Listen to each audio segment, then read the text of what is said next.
নবমী স্পেশাল লাঞ্চের থালি নিয়ে চলে আসলাম। চলো দেখিয়ে দিই মা কী কী করেছে। প্রথমেই দিয়ে দিল দেরাদুন রাইস, স্পেশাল ডেতে স্পেশাল খাওয়া দাওয়া সেই জন্য। তার সাথে দিয়ে দিচ্ছে গরম গরম বেগুনি। মায়ের বেগুনিটা দারুণ লাগে, পুরো দোকানের মতো কি সুন্দর ফুলেছে দেখো। এরম বেগুনি হলে আর কিচ্ছু লাগে না। তার সাথে স্যালাডে আছে শসা, পেঁয়াজ। তার সাথে দিয়ে দিচ্ছে চিংড়ি মাছের মালাইকারি। পুরো ড্রাই করে করেছে। চিংড়ি মাছের মালাইকারি কিন্তু সকলের প্রিয় খাবার, কি বলো তাই না? আজকে পুরো মাছের ডিশ।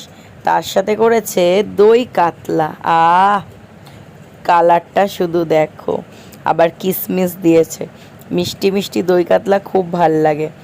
তার সাথে করেছে টমেটোর মিষ্টি চাটনি।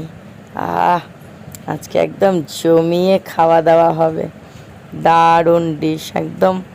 আমার একদম বাঙালি ডিশ খেতে খুব ভালো লাগে। আজকের থালিতে এই রইলো।